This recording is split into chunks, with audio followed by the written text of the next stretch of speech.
नमस्कार मैत्रिणींनो, स्वागत आहे तुमचं आपल्या चॅनलवरती।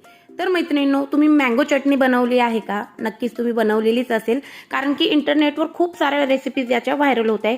त्याच रेसिपीमधनं मीही खूप साऱ्या रेसिपी बघितल्या आणि त्या सगळ्या रेसिपीतनं माझ्या पद्धतीने मी ही मँगो चटणीची रेसिपी तुमच्यासोबत शेअर करत आहे। कारण की सगळ्या प्रकारच्या चटणी ज्या आहेत ते मी ट्राय केल्या आणि त्यातल्या मला खरं सांगायचं तर टेस्ट आवडली नाही, कुठे ती चटणी टिकली नाही किंवा असे काही ना काही प्रॉब्लेम येत गेले।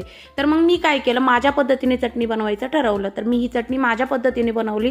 त्यासाठी मी जवळजवळ अर्धा किलो टोमॅटो घेतले असतील, कांदा घेतलेला आहे, कैरी घेतलेली आहे, लाल मिरच्या घेतलेल्या आहे, लाल मिरच्याऐवजी तुम्ही हिरवी मिरची सुद्धा घेऊ शकता, आणि लसूण घेतलेला आहे आणि कोथिंबीर हे सगळं घेतले कट करून। रफली आपल्याला कट करून घ्यायचे। त्यानंतर गॅस ऑन करायचा आहे, गॅसवर कढई ठेवायची। कढईमध्ये अगदी 1 टेबलस्पून तेल मी घातलेलं आहे आणि त्यामध्ये आपल्याला कमी गॅसवर हे सगळे ना शिजवून घ्यायचे। तर सगळ्यात अगोदर मी टोमॅटो घातले, कारण की टोमॅटो जे ते छान असे ज्युसी असतात। टोमॅटो घातले त्यामुळे ते जळणार नाही, आणि त्यावरनं कैरी घातली, मग कांदा घातला आणि त्यानंतर हिरव्या ज्या लाल मिरच्या मी घेतलेल्या होत्या, ओल्या लाल मिरच्या त्या घातल्या आणि लसूण घातला, जेणेकरून मिरच्या आणि लसूण जळणार नाही। आणि कांदा सुद्धा जास्त मला शिजवायचाही नव्हता आणि जास्त कच्चाही ठेवायचा नव्हता, त्यामुळे मी लास्टला घातलेला आहे।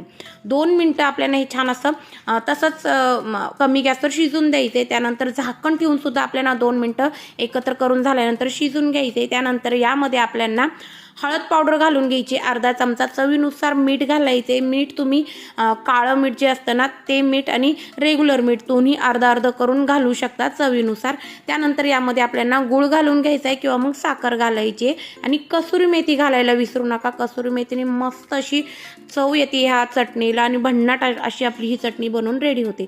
छान असं सगळं एकजीव करून घ्यायचे आणि पुन्हा कमी गॅसवरच आपल्याला झाकण ठेवून 2 मिनिटं हे शिजवून घ्यायचे।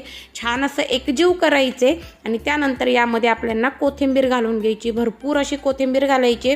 कोथिंबीरीची सुद्धा चव यामध्ये खूप छान येते आणि छान परतून घ्यायची, मिनिटभर परतून घ्यायची आणि मस्त अशी आपली ही चटणीसाठीची बेस्ट चटणी बनवून रेडी झालेली आहे।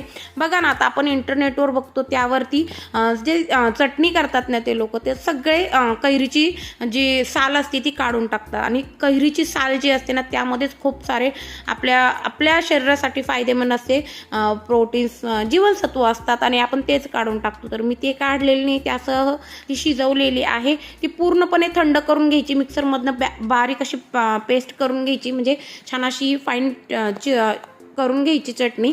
आणि यावरती जिरं, मोहरी, हिंग फुलवून घ्यायचं तेलामध्ये, कडक तेलामध्ये, आणि यावरती घालून घ्यायचं। मस्त अशी आपली चटणी बनवून रेडी झालेली आहे।